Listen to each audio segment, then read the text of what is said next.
eftir því hvað þið voru lengi á vakt, á lengstu vaktin á ykkar ferli? Nei,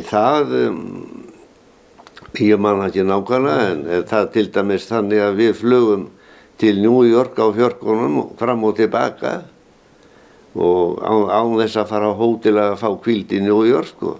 Og hver flugtími til New York, þetta tók 12 og 13 tíma, það var svona lágmark, sko. Og gáttu ekkert hvílt ykkur neitt í New York, eða hvað stoppuðu lengi? Sko, nei, það var ekki neitt, það var bara sett farþegarnir af og aðrir teknir í staðinn.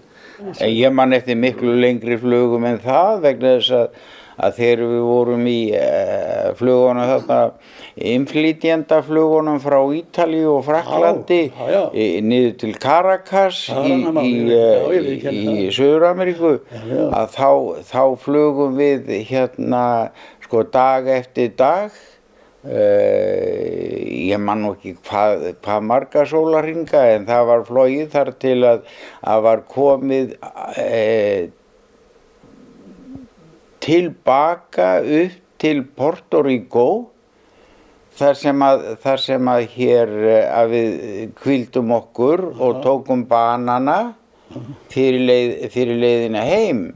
En ég man nú ekki, sko, en þetta voru þó nokkrir sólarhringar sem við vorum þá í vélunum, sko, á leiðinni, en við vorum kannski 3 flugmenn, held ég að það hafi nú oftast verið.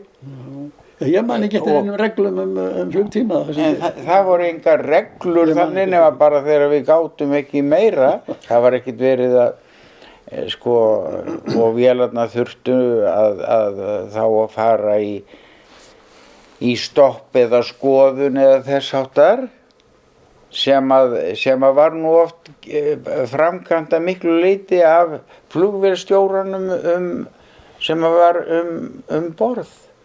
Þá var alltaf flugvélstjóri og þeir unnu oft gríðarlega mikið við skoðanir sjálfumennirnir, og þá var alltaf einhver pínlítill svona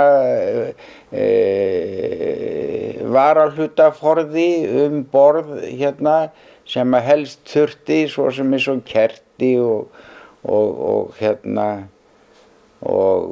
kannski blöndungur, karbúrator og eitthvað þess aftar. Þetta var nú það helsta svona, og eitthvað fleira af svona þessum svona sem var kallað running stock, sko. Og en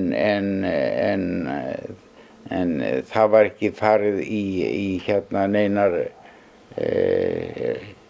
lagaflækjur með að svo út af því? Út af hvíld eða öðru því? Hvernig viðhaldið var? Nei, það hefði ekki verið farið langt þá. En það var nú ýmislegt sem að séði þarna, sko, þeir voru að fljúga þetta með innflytjendurnar frá Ítalíu til Caracas, Venezuela, eins og Smári segir að þá var lent þarna í bakaleiðinni, á leiðinni heim. Þar var lent og áhafnarhvíld tekin og svo var teknir þar bananar og fluttið til Íslands. Og það var nú ýmsar sögur sem gengur í sambandi við það, og ég var nú ekki í þeim túr, en þá hafi Kapteinn Múr, sem ég talaði Byron Múr, sem hafi þjálfað okkur á fjarkan.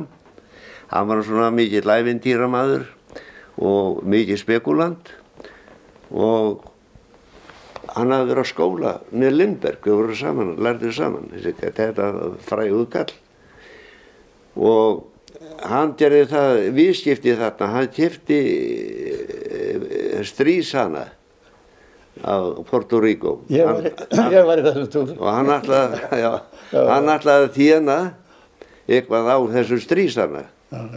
Svo hann var frá Puerto Rico til Miami, og þegar að lenda þar þá benda kallinum á að það sé nú stórhættulegt að koma með svona lifandi dýrindi Bandaríkjanna, sko.